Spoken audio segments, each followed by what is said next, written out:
Us today on this rather grey Monday, as it is here in Spain.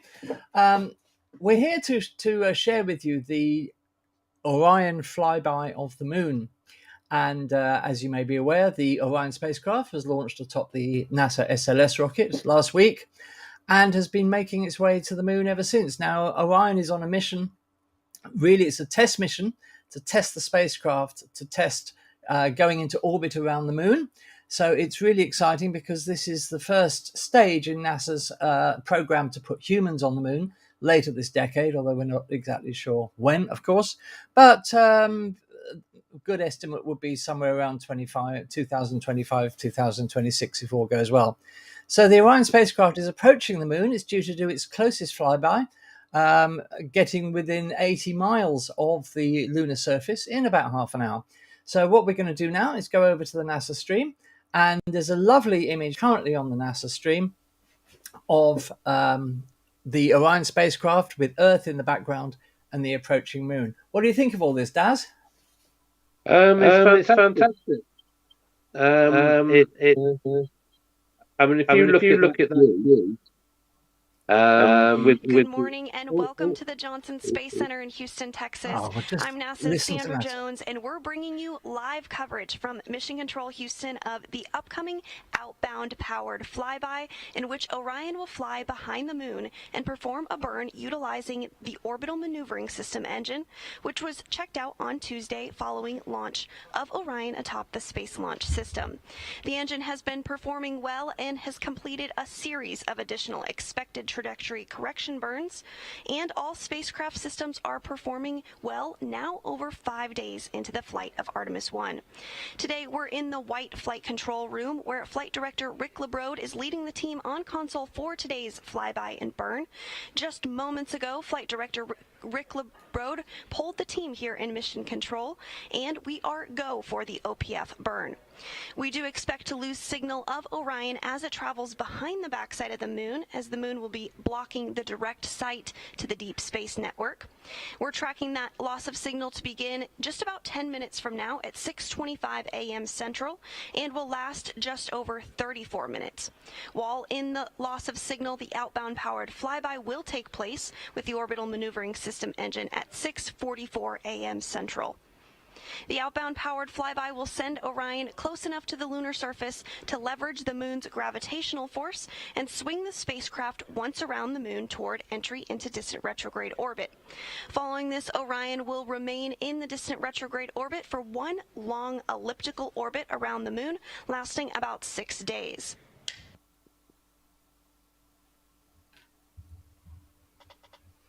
Well, there we are. So that's the trajectory that the Orion will At this time, Orion is only 1,600 miles away from the moon.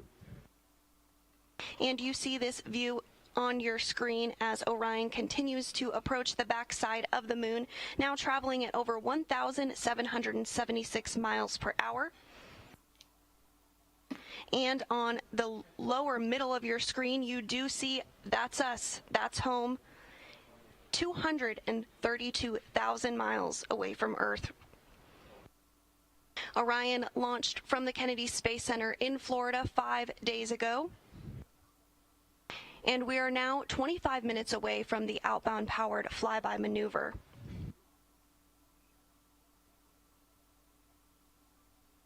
Well, there. Do you recognize anything on the moon there, Daz? Today's burn will occur with the orbital maneuvering system, or OMS engine.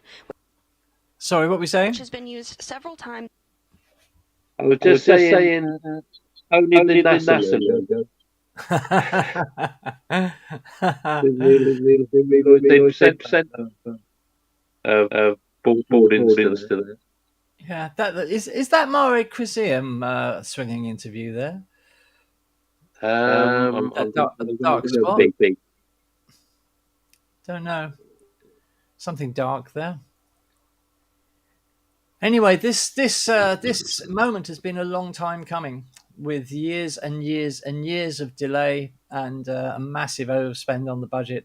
But NASA have finally launched the SLS to the moon, and if all goes well, there will be another flight this time it will be a crewed flight to test everything, with the final landing of humans on the moon with Artemis 3, as I said, in a couple of years' time. And Daz, is this reminiscent to you of the Apollo glory days? I've just got a message saying my voice is Say again. You've gone a bit indistinct. Yeah, my voice has been back on again through the move. Oh, right. Well, that's strange. Okay, so as the lady from NASA was saying, the burn will actually take place when Orion is behind the moon, so we won't actually be receiving any transmissions. And obviously, we will have to wait till the telemetry comes back sometime later to find out whether it was a success. There's no reason to think at the moment that it won't be a success, because since leaving Earth, Orion seems to have performed flawlessly. Everything seems to have gone well, except the 10 CubeSats that were released close to the Earth, which were designed to do various scientific jobs. And apparently, of the 10 CubeSats released, only 5 are functioning as expected, which is a bit of a shame. But that's how it goes. This is all fairly experimental stuff. So the moon is obviously the bigger part of your screen with the Earth below it. It's a lovely view of the Earth from the Orion spacecraft, 232,000 miles away, as the lady said. So it's just a question now of waiting to see what happens. We don't know how long we're going to stream for today, viewers, as long as there's stuff happening, I guess. But once Orion swings behind the moon, then it will be just a waiting game to get the telemetry back, as I said, to ascertain that all has gone well. So what do you think of the actual Orion spacecraft doing this, Daz? I mean, you know, it is a tested spacecraft, but it's, you know, as I said, it's all experimental, and it all seems to have gone incredibly well so far. Can you just stop the live bit? Can I do what? Sorry. Cut off. Not understanding you. Try again. That's can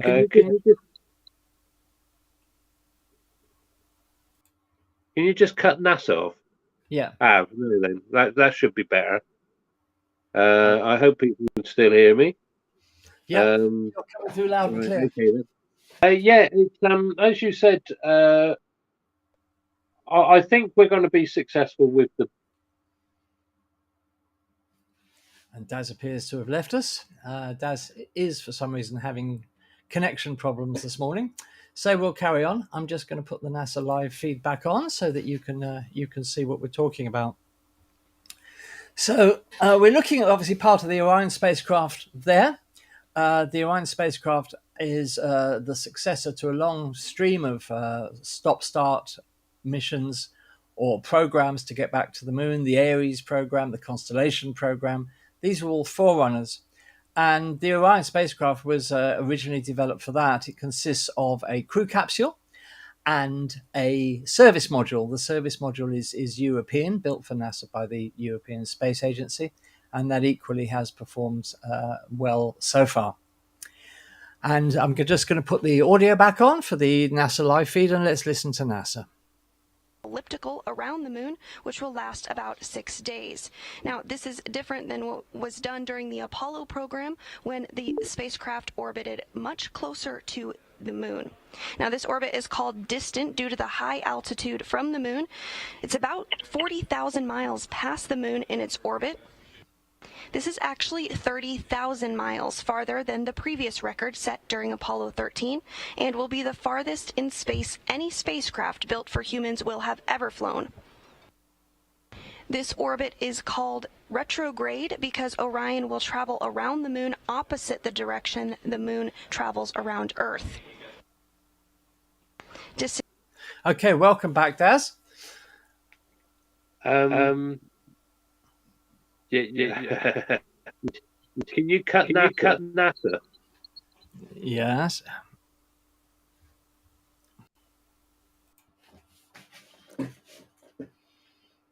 Right now, I do believe the echo is gone. For some unknown reason, I'm coming back through on your link as well, which is giving an echo. Right. It's the feedback when you've got this thing up. So when you've got the screen up, I'll keep your gob shut. Well, I'll just quickly what I was saying. And sorry for dropping out, is I was trying to do something, and as you know, my bandwidth is rubbish. So anyway, Yeah. Somebody else is saying that they're having trouble keeping connected to the show. It must be their return. Anyway, I think the burn's going to be successful because the Orion spacecraft has worked flawlessly so far, except for a few niggly dropouts when they had the launch and things like that. But also, the only problem they did have, which was what they call a funny, was with the star alignment instruments. And these are used to, they're sort of like cameras that are looking at the stars, and they use it to pinpoint where exactly they are. And what they found is that they kept getting disconnect messages saying that the cameras couldn't understand what was actually going on. It couldn't see where it should be. Can I just interrupt you for a second? Can I just interrupt you for a second, Daz? We've got a lovely view. Oh, they've lost it. There was just a lovely Earth passing behind the moon then at NASA, and just as that started to happen, they've lost the signal. So Artemis, Orion has now officially gone behind the moon from the point of view of the Earth, and there's no way that the signal can get through the moon, of course. So it's a waiting game now, and we just have to wait and see whether the burn was correct. Sorry, Daz, you were saying. Yeah. NASA. Okay, we're just going to cut back to Daz. Right. Yeah, I said what it was is that these cameras that are looking at the stars for positioning are placed quite close to the adjustment jets, which adjust the attitude of the spacecraft and all that. And when they were firing, they were shooting them out into space, and that's what the cameras were picking up, and it was confusing the cameras. But apparently, it wasn't bad enough that the cameras still couldn't do their job, the star positioning equipment. So it was just something that popped up saying that it was having these problems every so often. And when they traced it, it was these little jets that were firing off for attitude control for the Orion spacecraft. But it didn't affect the actual operation of the instruments at all. As regards the CubeSats, as you said, yes, unfortunately, 5 of them are having trouble. One of them they couldn't contact at all. It's completely defunct. And of course, these are all separate from NASA. So they're only getting information back from the customers, and lots of them are having problems keeping connections going or instruments not working. And things like that. But basically, it's probably down to the fact that the SLS was stacked for so long with the CubeSats in situ, which couldn't be accessed. Excuse me, which couldn't be accessed, and so the batteries are have basically gone flat, or they've dropped, because some of them as with like I say, when you've got the rechargeable batteries, if you let them go too low, then they can't be recharged again. And I think this is what's happened. I mean, most of them had some sort of solar panels and that on there. And also, talking about the solar panels on the Orion, they have actually found that they thought they were going to get X amount of electricity produced, and apparently they're far surpassing that amount. And Oh, really? they're getting, That's great. yeah, Or is they're it? getting far Or is more. it too much?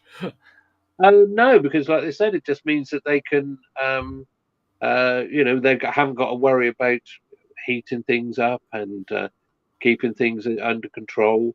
So they're working far beyond their capability, what they were expecting the capability to be. So that's really good. The only other thing is, and it must be mentioned, is that it appears that when the SLS took off, it was far more powerful than they were anticipating, and there has been some damage done to the tower.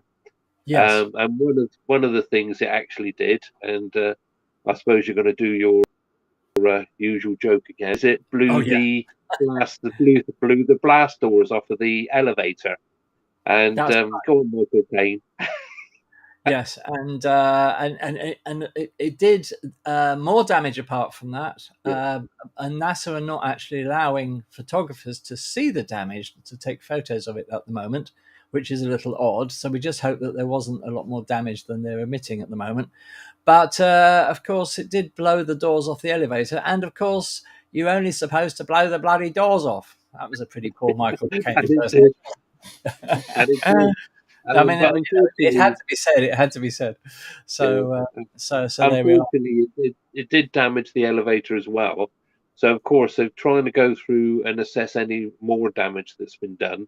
Apparently, some cables and connectors were slightly damaged. There Yes. were some leaks found, and that's why they're not letting the press back in. There was, I think, there was nitrogen leaks, and there was some other leak. It wasn't oxygen; it was something else. That's right.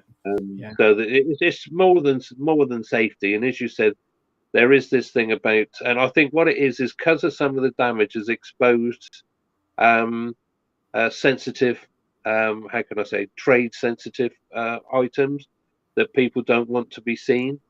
And That's right. because there was also, I mean, they were talking the other day in the build up to this that they've got, because somebody asked, one of the press asked, are we going to see more launch images from different angles, this, that, and the other? And the chap did turn around and say that they have to go through every piece of camera footage, frame by frame, just to make sure there's nothing in there that. Well, of course, I mean, it's SpaceX had the same thing really, because these rockets are classed as ballistic missiles, which of course fall under military regulations. So they're not allowed to display any secrets, if you like, about the rockets themselves that could be used by a foreign power, if you like. But they are classed as ballistic missiles. And we welcome onto Space Oddities Michael. How are you doing, Michael? Can you hear us, Michael? Okay, while we're waiting for Michael to get himself sorted out, we'll just take a quick look at where Orion is with the NASA animation. And that's Orion behind the far side of the moon. And you can see the pictures there. It's traveling at 2,400 odd miles an hour. It's 232,000 miles from the Earth. And the distance to the moon, it's 878 miles above the moon. And let's just listen in for a while to the NASA chat to see what they're saying at NASA. You're very welcome. Thank you. It's a pleasure to be here.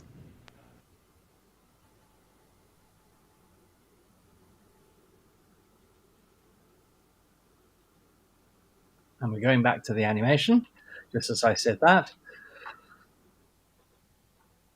And Michael is having sound problems. It's not a great day for sound today, is it? This is the joys of technology for you viewers, the joys of technology. You never know what's going to happen next. So, as I said, we're just waiting for the Orion spacecraft to pass behind the moon and regain contact with the Earth. Any idea how long this is going to take, Daz? We got the echo back. Sorry, the burn's supposed to take place in Well, it's actually in 10 minutes. It's supposed to take place at the 12:45 UK time. And I think I think so. I did read somewhere that it's going to be out of touch for about an hour and a half. If you bear with me, I can get back to you on that. Because from the point of view of the animation, obviously it looks as if it's moving incredibly slowly, even if it is traveling at 2,500 miles an hour. Hello, Michael. Can you hear us now? I'm there. I know. Right. You're back. You're back. Yeah, not bad. Good. Good. I know what happened. In the same tab in Edge, I've got NASA TV on a few minutes ago, and I pressed mute, and then went to you. What a mistake at a maker. Yeah. No, easily done, mate. We've all been there, done that, got the T-shirt. Yeah, should use another tab, of course. We should have T-shirts, Space Oddities T-shirts made up, which say, I pressed mute by mistake. You're on mute. Yeah. So how are you? Yeah, fine. Pauline's managed to go to dialysis. This is about 10 minutes ago. So right. She's on the way now. So I mean, good. I hope she'll be okay. Yeah. I'll have to go in about half an hour to have something to eat. So okay. Well, we're just here with our lovely viewers. Let's take this opportunity just to say thank you for being here, viewers. Thank you for being here, Ian McIntyre. And Ian's asking how long it's going to take for the signal to be regained. And Kath is here. And Kath, lovely to see you here. If you're joining us from Facebook, thank you. And unfortunately, your names in the chat do pop up as Facebook user, but we do know a workaround for that, don't we, Daz? So yeah, I'll see if I can post the link, and we do have a link you can follow so that your names actually do feed across from Facebook. So we'll post that link in the Space Oddities YouTube Facebook page, and in the Astronomy Island page if that's where you're joining us from, obviously, and we're absolutely delighted that you've joined us. We were a bit worried we'd be talking to nobody out there. But lovely to have you here. So if you have any questions or anything you want to say, do put them in the chat.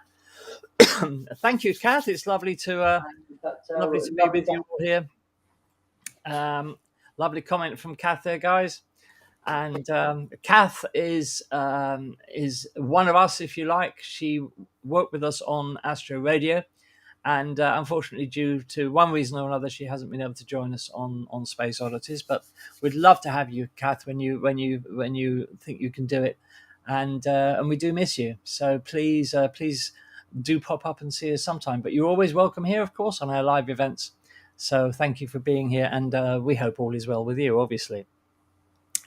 So yes, Michael, you're quite right. It is a moment in history. Does it remind you of the Apollo days, Michael? It certainly does. It certainly does, yeah. I particularly remember I was in the fourth year at primary school in 1969-70. And our teacher was very, very interested in the Apollo missions. And he used to bring a transistor radio into the classroom so that we could listen to the live coverage on the radio. And that was absolutely thrilling, and the whole class was absolutely glued to it, and this is reminiscent of those days, that it's humans' great adventure again, and this time, let's hope that we can go back to the moon to stay. Well, I was a bit behind you in age-wise, and. For Apollo, I don't remember anything before Apollo 11 at school. And although my parents tell me both myself and my eldest brother were woken up to see it, see the landing, I don't remember it actually happening to me. You know what I mean? I remember all the videos I've seen since, of course. Yeah. And all the various films about it. But the other thing I do remember, it must have been the later missions when I was in junior school, when we the teachers brought the big 26-inch television into the school hall, and we were all able to watch it at break times and that. So that was good. A 26-inch TV would have been a monster in those days. It was. Yeah. Considering the box it had to sit in as well. Yeah. When I think of how the technology has changed, sitting now in front of my 50-inch TV, voice controlled through Alexa, and it's all absolutely stunning. So NASA TV are currently showing a video about Apollo 8. So presumably they're going to come back to the live coverage in a little while, and that's the first splashdown that I remember. Believe it or not, I remember one of the Mercury splashdowns. Wow. And, I'm that old. It's frightening. It's really frightening that I can remember a Mercury splashdown, but I can. I remember it very clearly because I remember at the time how black the capsule was, and I remember that very clearly. And I remember them fishing the astronauts out, and it was, and who'd have guessed we would have ended up here all these years later? So this is completely thrilling to me. So there we are. So some lovely images we had there on the way in, with Earth in the background, and just as the Earth was being occulted by the Moon, the telemetry cut out. So I wanted to get a screenshot of that, but I wasn't quick enough. I was completely wrong. They're going to lose comms for 34 minutes. 34 minutes, which puts it at about 2 o'clock then, doesn't it? Well, it's because we've already lost comms. It was before, because like I said, it's going to be it's going to do the burn. It's going to be 70 more nautical miles away from the Moon.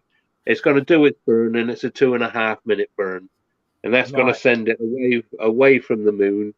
But it will still be in the Moon's gravity, and it will form this big elliptical orbit, which it will then eventually come back to the Moon. And I think it's about 4 days' time it will actually do a orbit insertion burn. That's right. 4.5 days, I think. Let's just have a quick look at the animation from NASA, and there we can see. I'm just going to put that full screen so the viewers can read the data. Oh, not you. No, we don't want you full screen. No, definitely not. Right. Okay. So here we have nothing personal, Dad. No, nothing personal, but we just don't want you full screen. So there we are, and this is the animation of the Orion spacecraft behind the Moon, moving slowly from this viewpoint, from the animation's viewpoint behind the Moon. But of course, as it says there, it's traveling at just about 3,000 miles an hour, so it's accelerated behind the back of the Moon because it was only traveling at about 2,500 miles an hour earlier. So it's traveling at 2,927 and counting miles an hour. It's 232, 104 miles from the Earth, and it's 650 miles above the Moon's surface. So that's getting closer to the Moon now because it was 800 a little while ago. So its orbit is taking it closer to the Moon as it goes behind the far side of the Moon. Don't forget, it's the far side of the Moon, not the dark side of the Moon. The other side of the Moon receives just as much sunlight as the near side. But thanks to Pink Floyd, everybody seems to think that there is a dark side. Mind you, it does say at the end of Dark Side of the Moon, there is no dark side of the Moon really. So that is true. But he does follow it up with matter of fact, it's all dark, which obviously it isn't. So there we are. I'd like to say as well, Andy. I've got an echo. Just let me turn off the NASA. The NASA feed for some reason seems to be producing an echo. Try now, Michael. Hello, can you hear me? Yes, perfectly. Better. I wanted to say as well, whilst Artemis 1 is near the Moon as we speak, we mustn't forget the Capstone satellite as well, which has reached the Moon recently. Absolutely. So all part of the same grand scheme of the Artemis program. Yeah, yes, because the Capstone is going into the same orbit that they're going to be using for the Artemis Gateway, which is sort of like going to be an away station for astronauts to travel to go into the gateway, and then they will drop down from the gateway to the moon, because the gateway will also be able to maneuver itself around to reduce the amount of time that the that sounds like a track on DSOM. Dark Side of the Moon. On Dark Side of the Moon. Yeah, and also which track? I reckon it's Brain Damage.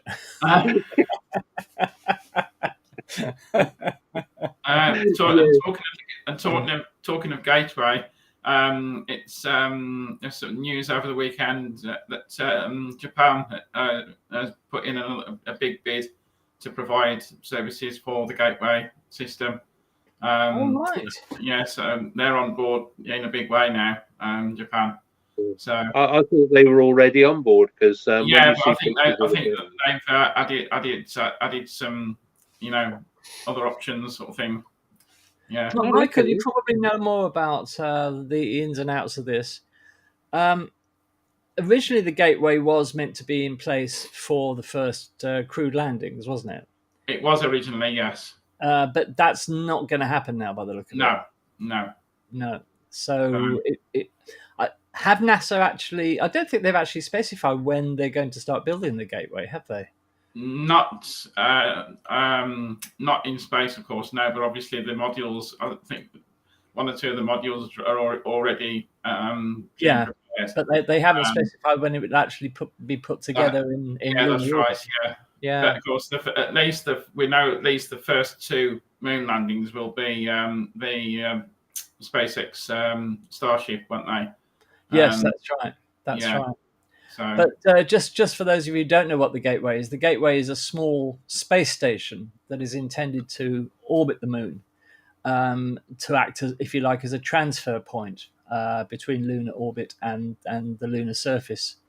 And the original plans for it were for it to be permanently crewed, which is not going to happen, I don't think. So it will only be crewed part of the time. But I don't know how the plans have changed, Michael, but they also viewed it as a refueling depot as well, which would be needed. Yeah, that's right. I know there's at least one British company involved with that as well. Yeah. I think to have a station at that kind of distance to be permanently manned, I think it's a bit too early at the moment. I think we need a lot more infrastructure in place. Right. What we've also got to remember is we haven't got any suits at the moment. Have any suits for spacewalks or for moon landings. Right. Yeah. These are still being developed as well.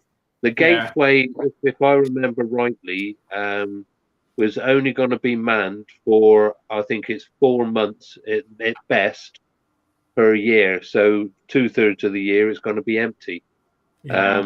There is concerns about degradation of the space station, the suits and everything else, with no one else actually on board to do any servicing. And this was one of the reasons it was considered that they may even be dropped. But to the last I did hear, it was they were going ahead with it. The first section, if I remember rightly, is actually a Cygnus supply module, which they use for the space station, for sending supplies up to the space station.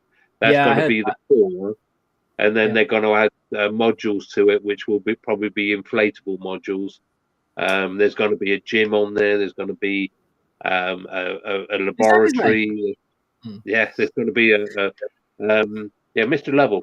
Retirement. But it's going to be a complete self-sustained system. But there are some sort of like qualms of, well, why when it's not going to be manned? But as you said, the idea is eventually to get a permanent station set up on the moon, so they would have the gateway manned as well. It's just one of these things that they've got to sort out. I mean, it's taken so long to get the SLS off the ground, and I think this was one of the first major stepping stones. So we've got to Now we've got to get the momentum going, because of course we're promised one launch a year at the moment, so right. things are going to be a little bit slow. And not necessarily every year. Exactly. No. Hopefully Congress will now put their hand in their pocket and put some more money towards it and get things moving faster, get what we need going. And of course, nobody's mentioned SpaceX. We've still got to get the Starship, the lunar Starship, up and running, because that's do the first 2 moon landings. So it's all up and running. How are we doing for time, Andy? Is it due to come back out yet, or? No. Let me just cut to the animation.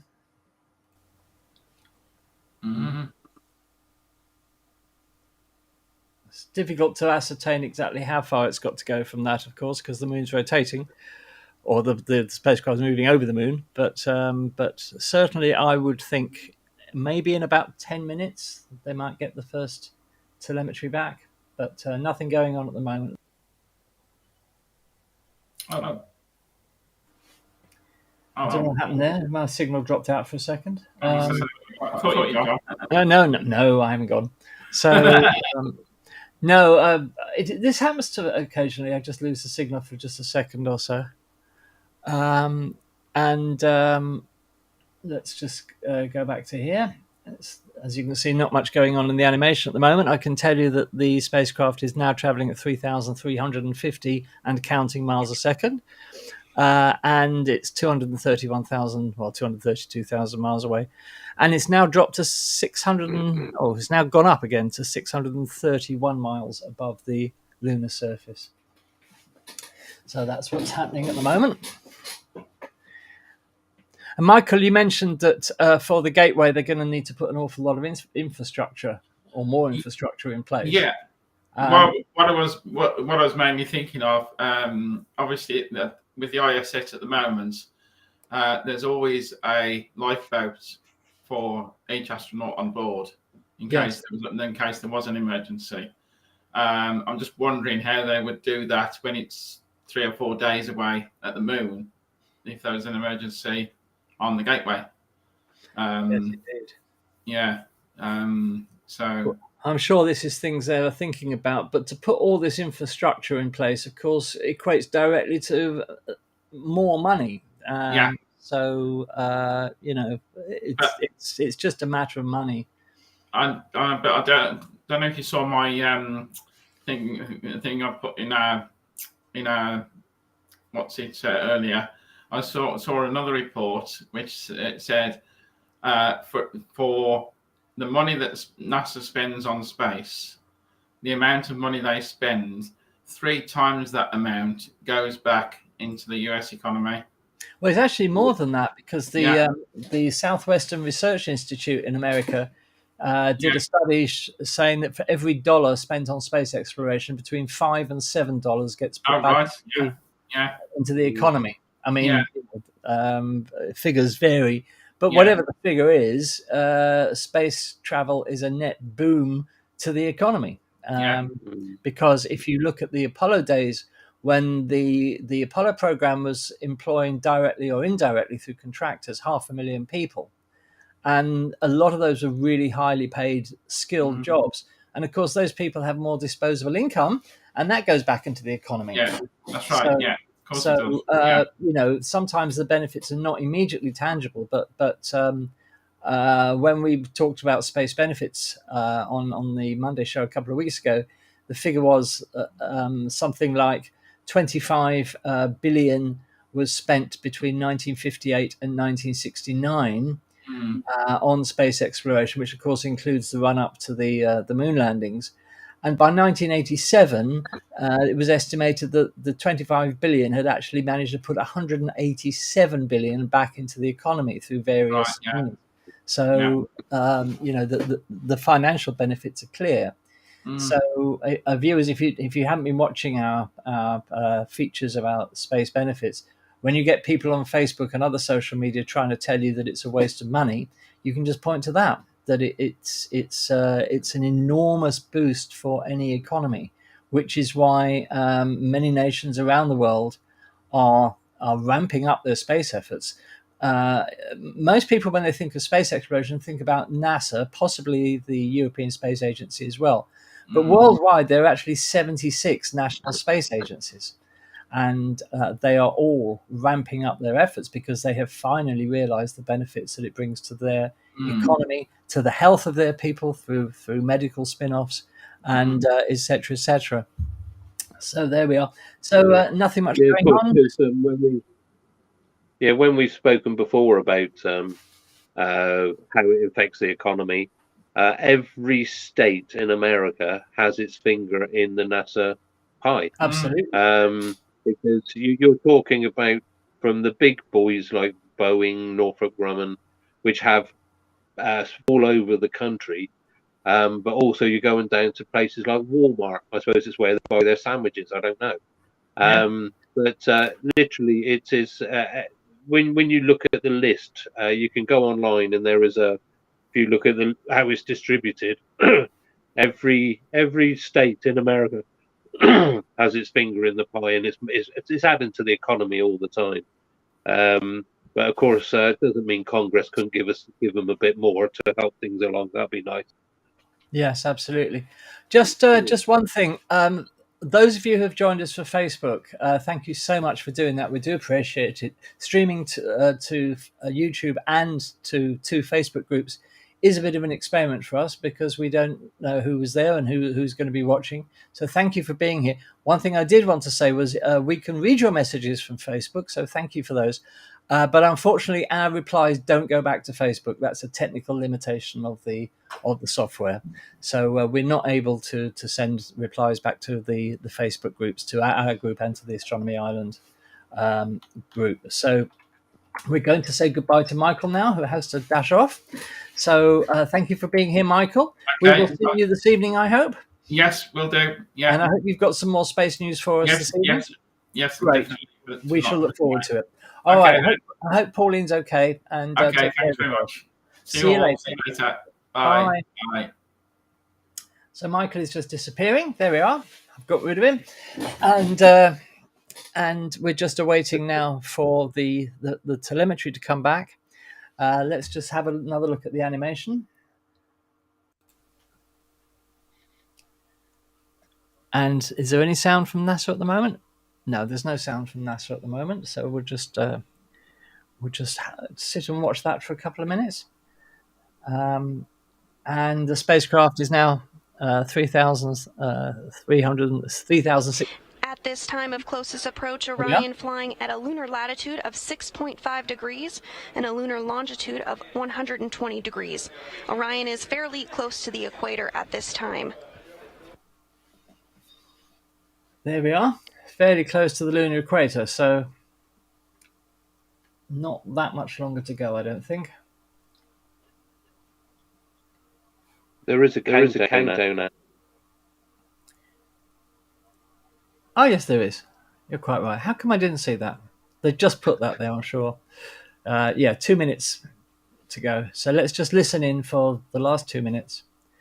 Now just 2 minutes away from our anticipated acquisition of signal.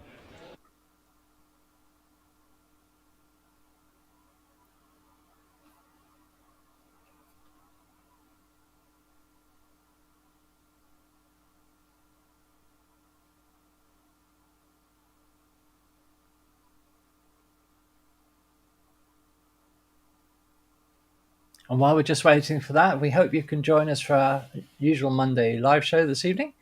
We'll have news of the this month's competition, which I think you're going to love. Some lovely prizes. And 1 minute and 30 seconds until the anticipated acquisition of signal. And we'll also have Orion is currently flying behind the backside of the moon, having completed its closest approach at 6:57 a.m. Central, just 81 miles above the lunar surface. So that's a new one, the backside of the moon. Doesn't quite have the same ring to it, does it? The lunar posterior. I'll see you on the backside of the moon.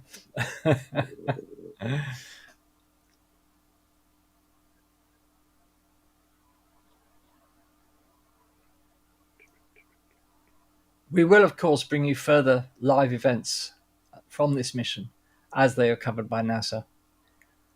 And so we're very happy to bring this to you today.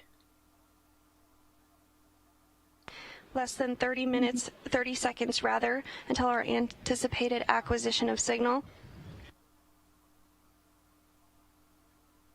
The mood certainly a bit suspenseful here in Mission Control as we await Orion to emerge from the backside of the moon.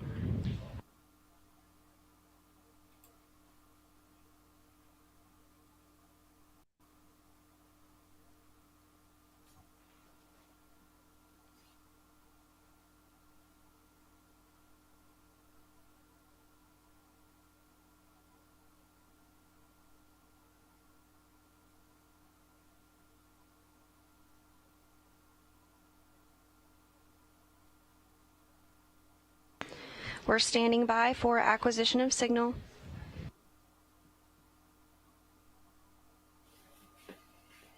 Fingers crossed.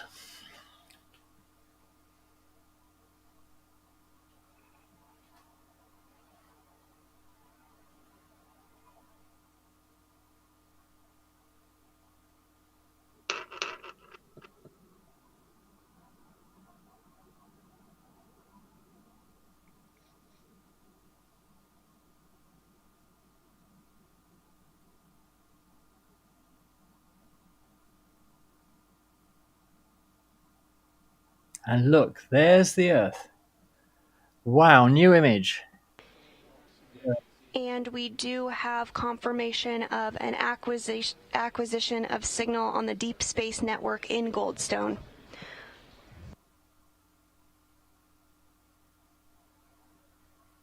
So the spacecraft has survived. Not that that was in an awful lot of doubt, I don't think. This view on your screen of planet Earth taken from Orion's Solar Array Wing Camera, or SAW camera.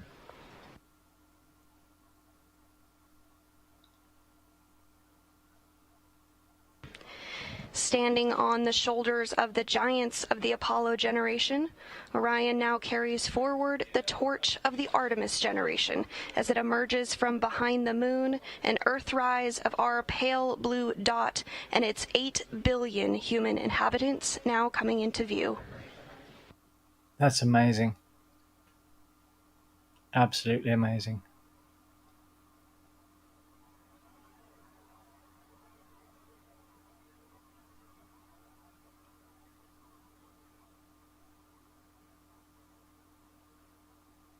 And there's the animation back.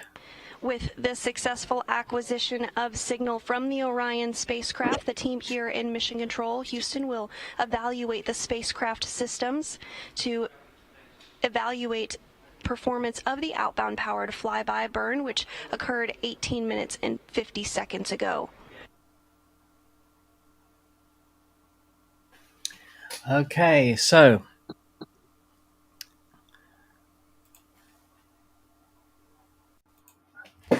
looks like everything went well, Daz. Yeah, it certainly does. It was a lovely image when it came around the backside, as they said. Yeah. The backside of the moon. What I do love about these cameras that they've got on the end of the solar arrays, if anyone else has been following the days, the use of the Orion, these panels, of course, can be articulated in lots of different ways, and so that they can get the maximum sun that capture as much of sunlight as they can. But it also means that they can move the cameras around so that they can actually look at different parts of the actual capsule itself. There was I think it was it launched Wednesday morning. I think it was on Thursday or Friday when we had the first image of the Earth. Yeah. You could see them moving the arrays. We were looking through could see it moving, and you could actually also see the engines at the back of the service module course, and there's the big engine on there that's doing this fire at the moment. But yeah, these cameras are nice little. I take it they're little GoPros. Yeah, there's an ingenious way of doing it, and as they can be articulated, we can get different views. It's fantastic. Yeah. See you soon, Kath. Thanks for being here. Yeah. But, so everything. Oh, hang on. We're just. I'm just going to cut back to NASA TV for a moment. There's a lovely image here. And that's beautiful. Orion and the Earth. That is absolutely amazing. So, so a success, and we'd like to thank you for being here. I don't think there's much more coming from NASA now. As the lady from NASA said, they will evaluate the telemetry to make sure that the burn happened correctly, which they don't know at the moment, and they won't know for a while. And let's hope that everything went well. One thing I did notice, Daz, that they were the projected altitude above the moon was going to be 81 miles. And yet when the telemetry came back, it was showing 76 miles. So I wonder whether it actually went a bit closer than they were planning for. The actual burn was to take place, as I said, at 70 nautical miles above the surface. Oh, was it? Right. Okay. So, of course, you probably find what it did is it actually pushed it closer to the moon to get the slingshot that it requires. But it needed the speed, so it doesn't actually get pushed it. Because I can remember when the James Webb launched with the Ariane, we were all sat there on Christmas Day. I was cooking the dinner, and all the guys were gathered in the kitchen, and I had it playing. And they, somebody noticed, say, "Well, it's getting closer to the Earth. It's dropping." And I said, "Yes, because it's going to push itself through the atmosphere to get on this right trajectory." And of course, we know that that was absolutely perfect. So yeah. Facebook users, I'm sorry we can't read your name. As I said, we will be posting a link on our Facebook group and on the Astronomy Island group for you to connect so that we can see your names, because we do want to see your names, obviously. Absolutely. As someone who was born in the mid-70s and missed the Apollo excitement, this is incredibly exciting. Yes. And we were all wondering whether we would see this happening in our lifetime, even those of us who lived through the Apollo days. So it's great that it's happening, and thank you so much for your message. Ian says people just don't understand science. That's why they think it's all a waste of money. Absolutely, Ian. You've hit the nail on the head there. So it's part of our mission, guys, to bring science to the masses, which is why we do what we do. As Ian said, people don't understand science, but they post all this stuff on Facebook and everywhere else on social media. And what are they using? Space technology. Absolutely. So, absolutely. I mean, in so many ways, the technology of social media has been a boon for astronomy, because you look at during the pandemic, for example, the number of people who were buying telescopes went up enormously, which is incredibly encouraging. People taking up hobbies that they finally had time to get around to do. And it enables us to talk to you now, of course, the wonders of social media. But there is a downside, and the downside seems to be that it's nearly impossible these days to hold a serious conversation about anything related to space on social media without somebody coming up with a load of tripe. And it is depressing, and I, for one, get exhausted fighting these people. Just people presenting things as facts which are not facts, and you ask them where they got them, and they got them from some idiot making a YouTube video, or the bloke down the pub told them, or whatever. And people don't seem to want to find out for themselves whether things are true or not, and they just take things as truth without accepting them. Anyway, we've got a lovely view. We've got a lovely view now from inside the Orion capsule. So that's one of the dummies. Oh, just missed it. Just cut back to this. So we have I think there are two mannequins inside the Orion capsule. Are there not, Daz? Well, there's three actually. You saw Captain Moonikin there. Yep. He's a full-sized mannequin, and then they've got two other torsos and they're all wearing, as you saw, Commander Moonikin, sorry, was wearing a full suit, which is a prototype of the suit that they think that the astronauts are wearing when they take off on there. And also the mannequins are wearing different types of vests to try and mitigate radiation. Mm. But these aren't actually live territory. They won't know how these things have performed until they get back and recover the capsule. Sure. We have a comment from a Facebook user saying, "Don't waste your time arguing with Amanda. You cannot reason someone out of a position they got to without the use of any reason." Absolutely true. This is absolutely true. If somebody didn't get into a position by using reason, you can't argue them out of it with reason. I do take your point, Facebook user, but I sort of feel duty bound to do it, really, because these things need to be challenged, and even if the person who is claiming this stuff doesn't accept it, other people reading that at least will put a question mark in their minds about whether what they're saying is true or not. So this is really why I do it. Some people just have entrenchable positions that you cannot shift. No power on earth can shift some people's positions, even if you use those old weapons of logic and rationality and reason. People just filter it out. It doesn't reach them. Yeah. But, we need another Carl Sagan. That's what we need. Yeah.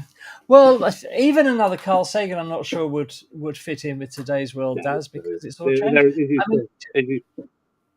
Sorry, I was just going to say, as you said, some people are just so entrenched. They just don't want to listen.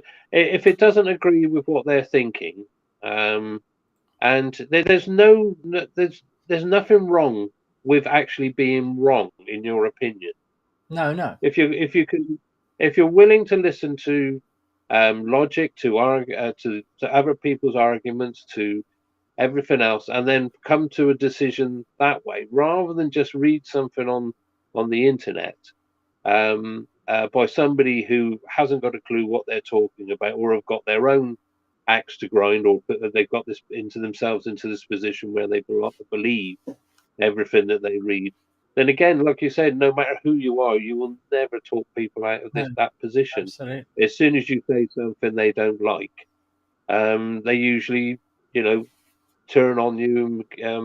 I mean, we've got the problem at the moment with Stop Oil in this country, in the UK, and every time they speak to them, these people, once they're not, when people say, well, what you're doing is actually inconveniencing people and making things worse, they become abusive and argumentative and start shouting. They seem to think that if they shout loud enough, people are going to believe what they're saying. But unfortunately, it's often the people who shout the loudest who get their views heard the most, And their message nobody disagrees with. No, anyway, it's their message. Just want to say a quick hi to Susan and Anne from Facebook. They've identified themselves. So hi, Susan. Hi, Anne. Hope you're both well. Thank you for joining us. And there we are. Yes, yeah. I mean, you're absolutely right, Daz. But we have to fight it in some small way. And just to give you an example, NASA did a drill a little while ago about how they would deal with a dangerous asteroid approaching the Earth. And it was a simulation that all the relevant bodies in NASA took part in. And it was a test to see, what would NASA do? How would they communicate? What actions would they take to alert people? And in this simulation, the asteroid did end up flattening a city in North Carolina, I think it was. So it had a bad ending. And evaluating the simulation afterwards, because obviously this is something NASA needs to do in the event that it actually does happen. Let's pray that it doesn't, but it will eventually happen, of course. But anyway, assessing their performance afterwards, NASA were very happy with their own performance, what they'd done. However, they did say that despite their best communication efforts to the public about telling them what was going on, they had absolutely no way to counter the tsunami of misinformation that would appear on social media in such an event. And this is very dangerous, especially in emergency situations where lives are at risk. So, I mean, the film Don't Look Up demonstrated that perfectly, didn't it? And that's how it would be. Yeah, I mean, as you said, you get the clickbait, where you get sensational headlines to get people to click on that, and then as soon as people start to read it, they realise that they've been duped. Because it's, I mean, the media is good at that. There's a rock heading towards us as big as the Eiffel Tower. It's gonna pass Earth. I mean, they make it sound like it's going to pass through the atmosphere, but of course, it's millions of miles away.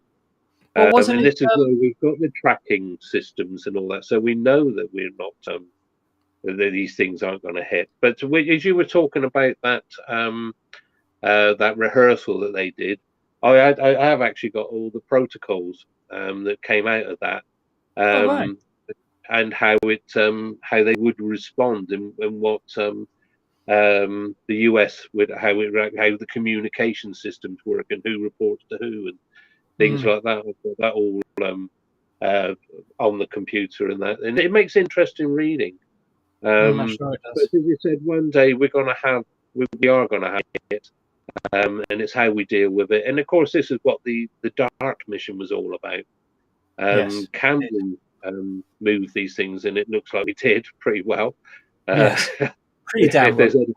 If there's any bit of it left, we gave that asteroid a well-deserved smack. Yeah, they gave him a good spanking.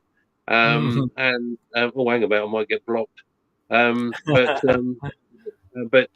it's there's, and again, this all comes back to what we were talking about, the benefits of actually space exploration and things like that. Absolutely. Can I just interrupt you for a moment, Daz? We're going back to a view of the Earth from the Orion spacecraft.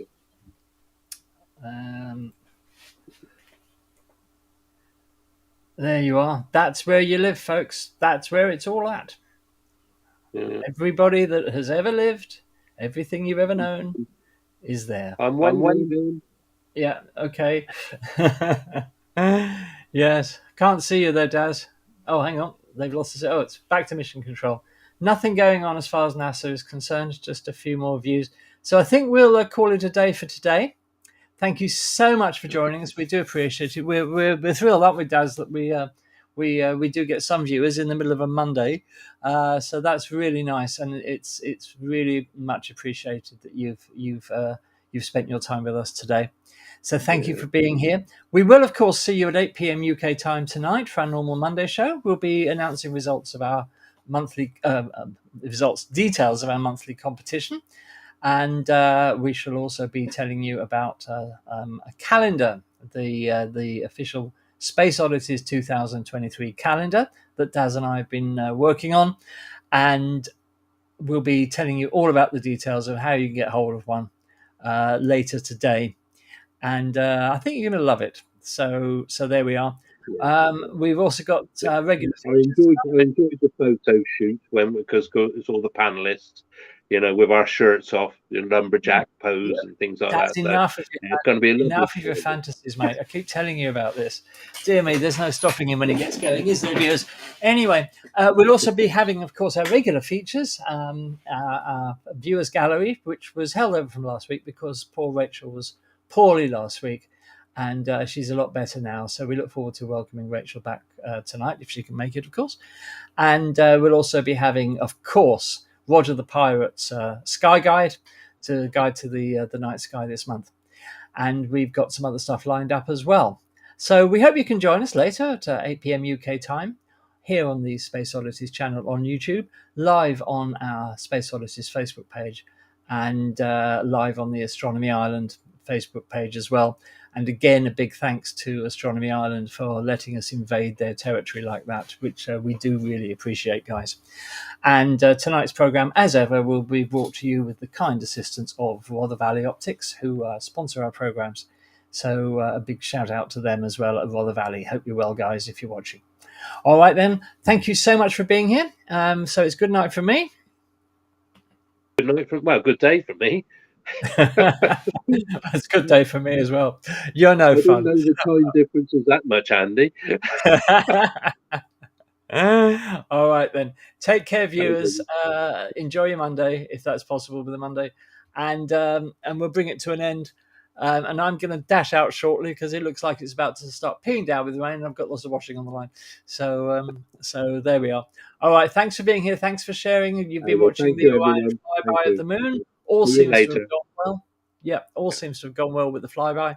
And we'll see you later today for our Monday program. From Daz and myself, bye-bye.